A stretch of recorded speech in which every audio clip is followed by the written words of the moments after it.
Hi, welcome to my channel. இன்றைக்கி வந்து 1 வீக்குக்கு தேவையான வெஜிடபிள்ஸ் எல்லாம் ஃப்ரிட்ஜில் எப்படி ஸ்டோர் பண்ணி வைக்கிற அப்படிங்கிறத பார்க்கலாம் வாங்க. நாங்கள் வந்து சந்தை வந்து இங்கே சாட்டர்டே போடுவாங்க. அங்கே போய் வாங்கிக்குவோம். ஃப்ரூட்ஸு, வெஜிடபிள்ஸ் எல்லாம் 1 வீக்குக்கு தேவையானதை வாங்கிக்குவோம். லாஸ்ட் வீக் வந்து ஊருக்கு போனங்காட்டி எதுவும் வாங்கலை. இந்த வீக் வந்து வாங்கியாச்சு. வந்ததும் ஃப்ரிட்ஜ் பக்கத்தில் நம்ம க்ளீன் பண்ணி எல்லாம் வச்சுட்டோன்னா நம்மளுக்கு டக்குன்னு எடுத்து வைக்கிறதுக்கு ஈஸியாக இருக்குன்னு சொல்லிவிட்டு ஃப்ரிட்ஜ் பக்கத்துலேயே வச்சுட்டேன். இந்த கண்டெய்னரெல்லாம் வந்து மீஷோவில் தாங்க வாங்கியிருந்தேன். 2 இயர்ஸாக யூஸ் பண்ணிகிட்டு இருக்கேன். கீழே ஒரு ஷீட் இருக்கிறங்காட்டி நம்மளுக்கு தண்ணியெல்லாம் வந்து கீழே வந்துடும். நம்ம வந்து எடுத்து அப்பப்போ நம்ம க்ளீன் பண்ணி எடுத்து வச்சுக்கலாம்.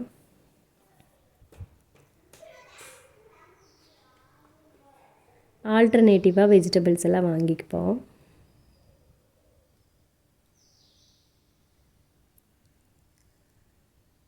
அதுக்கப்புறம் காலிஃப்ளவர் வந்து நம்ம சுத்தமாக க்ளீன் பண்ணி எடுத்து வச்சிட்டோன்னா ஈஸியாக இருக்கும். ஏன்னா அதில் புழு இருக்குது. ரொம்ப நாளைக்கு வைக்கக்கூடாது. ஒரு 2 டேஸில் நம்ம கண்டிப்பாக யூஸ் பண்ணிடணும்.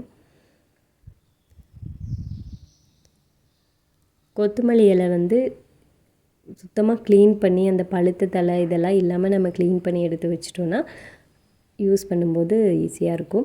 கொஞ்சம் வந்து தண்டோடு வச்சுக்கலாம். ஏன்னா நம்ம சட்னி செய்யும்போது நம்மளுக்கு அந்த தண்டு போடும்போது டேஸ்ட்டாக இருக்கும். அதுக்கப்புறம் அப்பப்போ நம்ம வந்து அதில் பழுத்து ஏதாச்சும் தலை இருக்கா அப்படின்னு நம்ம பார்த்துக்கணும்.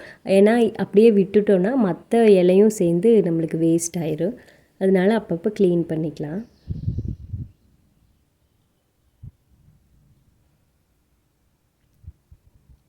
ஃப்ரூட்ஸ் எல்லாம் வந்து ஃப்ரிட்ஜுக்கு மேலே தாங்க ஸ்டோர் பண்ணி வைப்பேன். ஃப்ரிட்ஜில் வைக்க மாட்டேன்.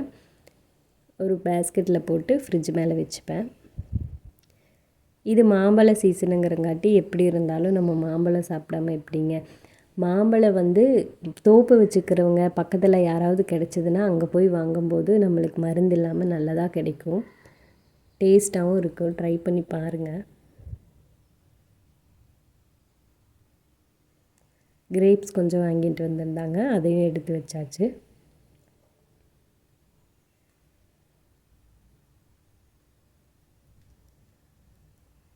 அப்புறம் தக்காளி வந்து நல்லா பழுத்த தக்காளியாக வாங்கிட்டு வந்திருந்தாங்க. 2 கிலோ பக்கத்தில் வாங்கிட்டு வந்திருந்தாங்க.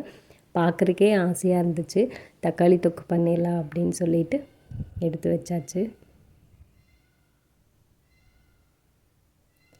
அதுக்கப்புறம் வெங்காயம், அப்புறம் உருளைக்கிழங்கு இதெல்லாம் ஆல்ரெடி இருந்துச்சு. பெரிய வெங்காயம் மட்டும் இல்லை, அது மட்டும் வாங்கிட்டு வந்தாச்சு.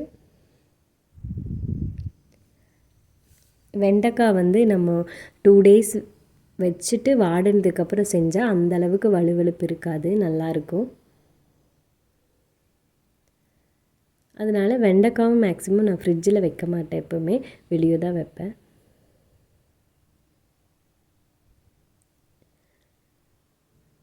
இஞ்சி, அப்புறம் லெமன் இதெல்லாம் எடுத்து ஒரு பாக்ஸில் வச்சாச்சு. முட்டைக்கோஸ், கொத்தமல்லி தழை வந்து கொஞ்சம் எக்ஸ்ட்ரா இருந்துச்சு, கவரில் வச்சுட்டேன். ஃபஸ்ட் அதை யூஸ் பண்ணிக்கலாம் அப்படின்னு சொல்லிட்டு எடுத்து வச்சாச்சு. மாவு வந்து ஊருக்கு போனங்காட்டி அரைக்கலைங்க. இன்றைக்கி தான் வந்து அரைக்கணும். ஊற வச்சுருக்கேன். ஈவினிங் அரைச்சி எடுத்து வச்சுக்கலாம். மல்லிகைப்பூ வந்து வீட்டில் செடி இருக்குது. அதில் பூத்ததை எடுத்து கட்டி வச்சுருக்கேன். ஃப்ரீசரில் வந்து பாலாடை, அதுக்கப்புறம் இஞ்சி பூண்டு பேஸ்ட் வச்சுருக்கேன்.